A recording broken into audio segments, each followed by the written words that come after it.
Your front walkway can be perfectly usable and still make the whole entrance look unfinished.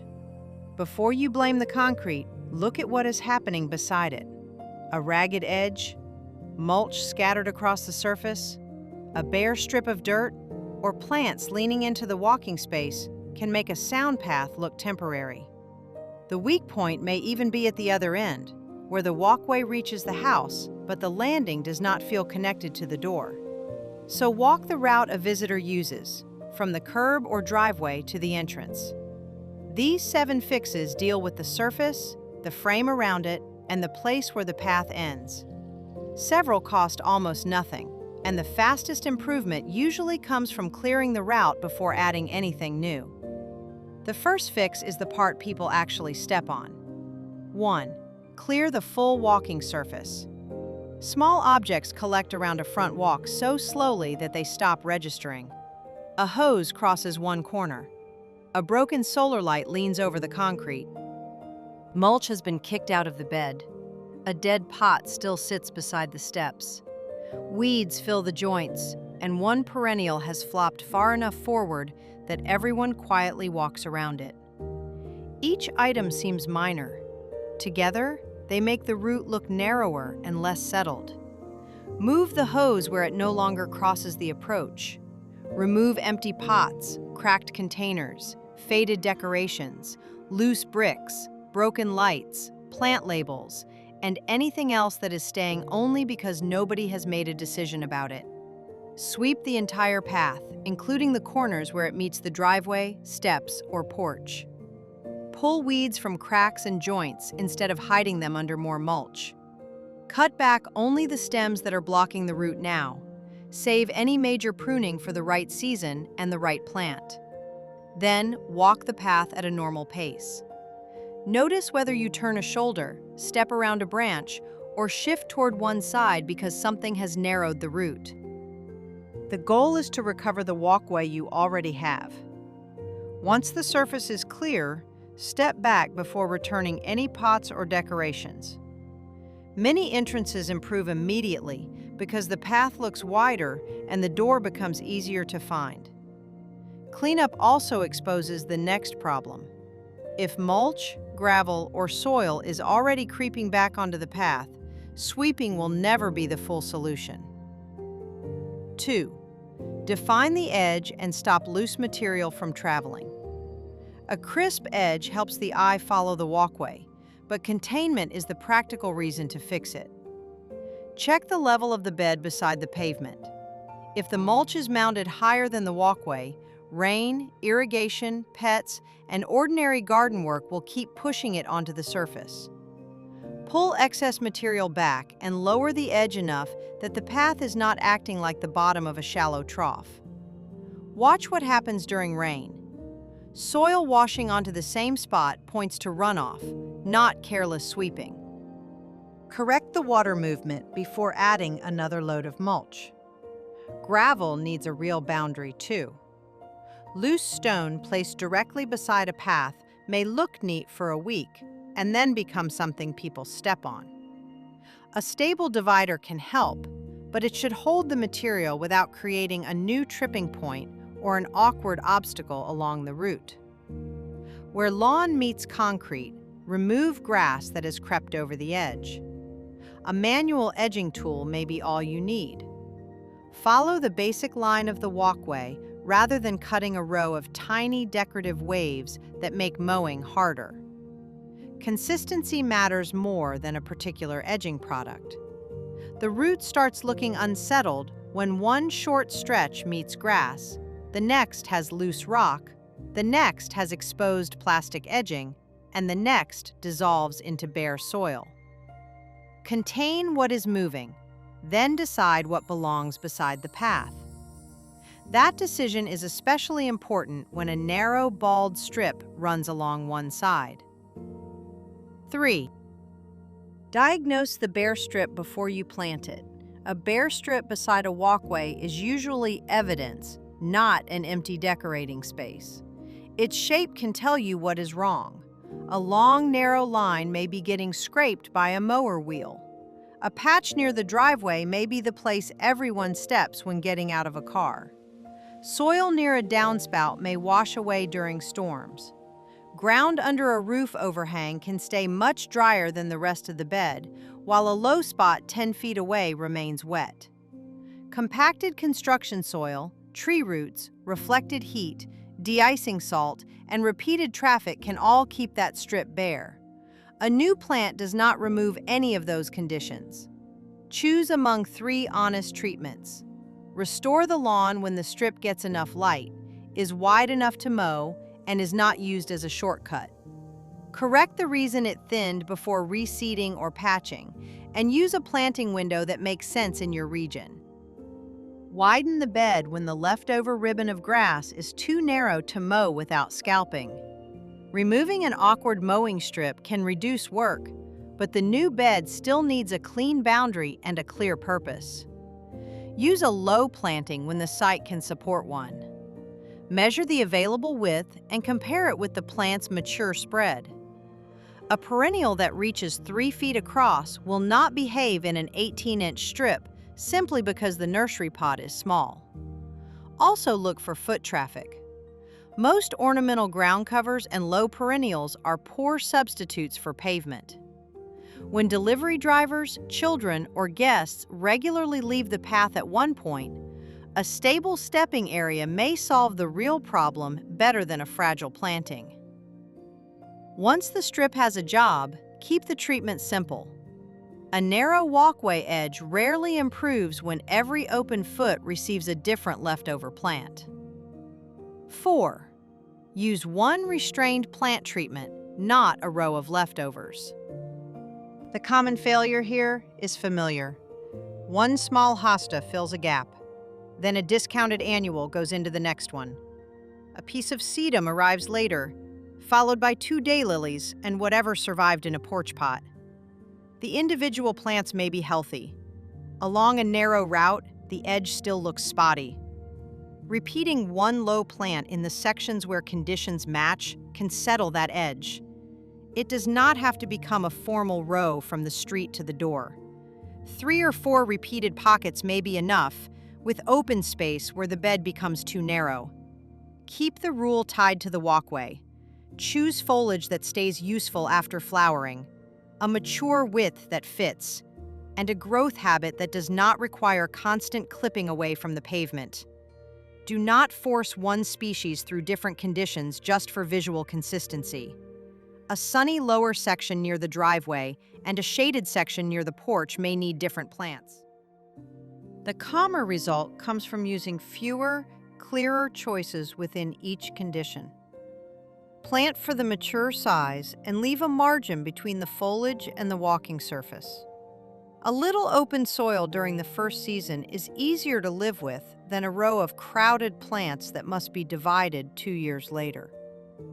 2 short examples show how much the site changes the decision. For a sunny edge with lean, sharply drained soil, sea thrift can form a low, grassy mound.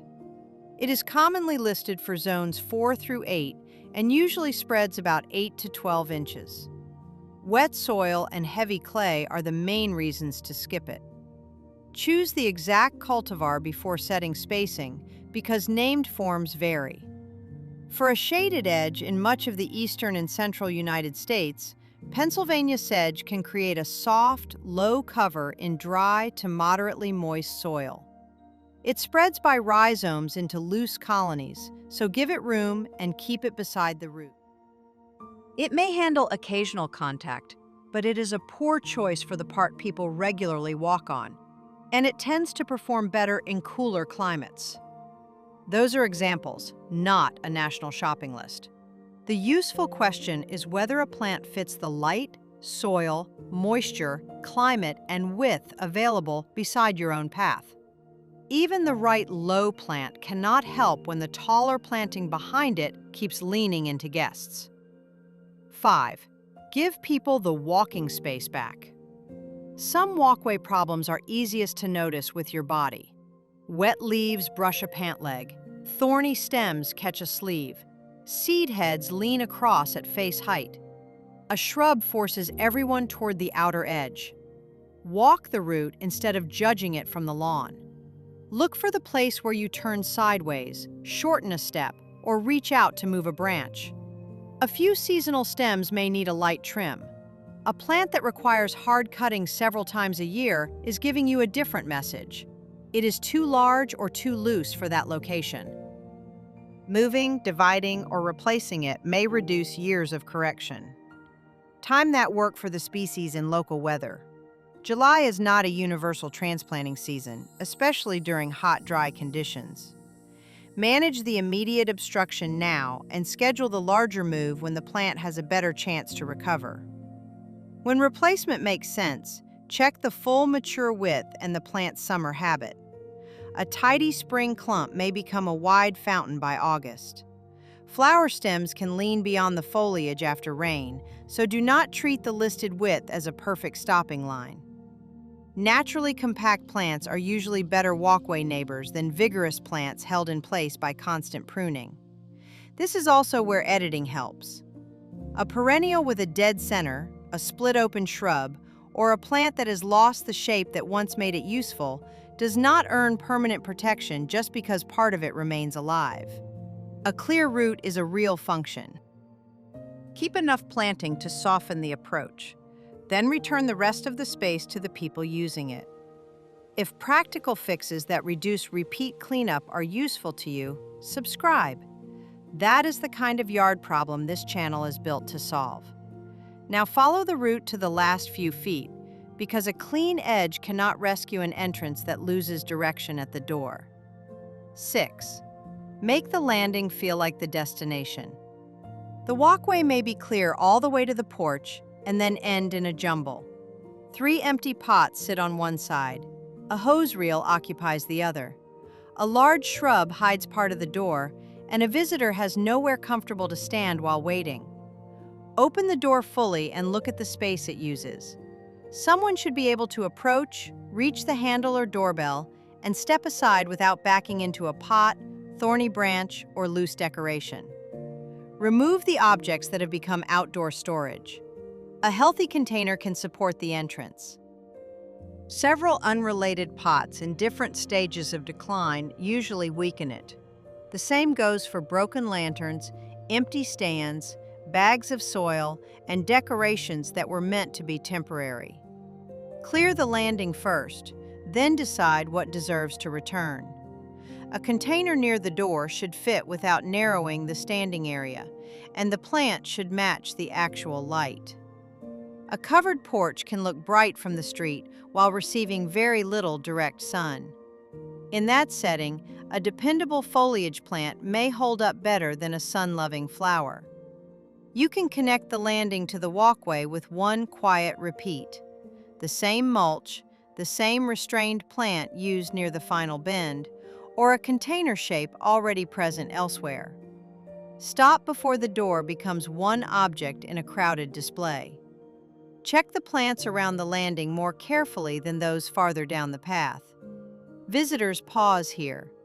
A branch that barely registers while walking can press against someone's shoulder while they wait. The front door should be easy to see, easy to reach, and easy to use. Once that works in daylight, check whether the final approach still makes sense after dark.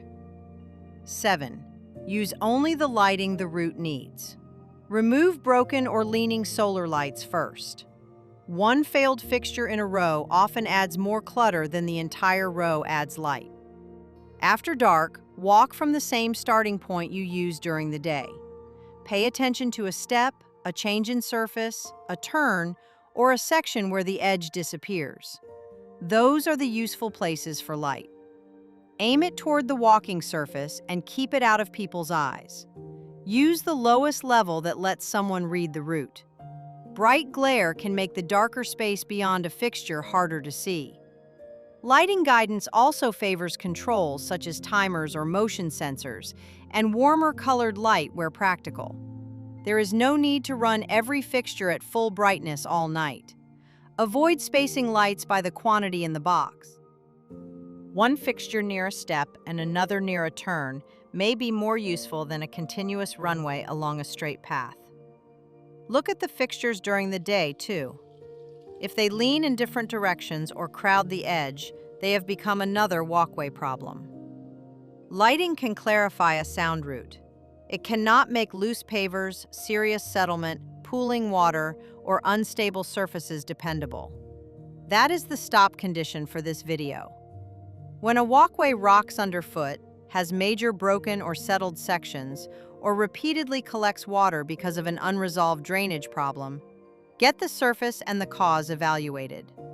The small fixes around the path are for a walkway that is basically stable.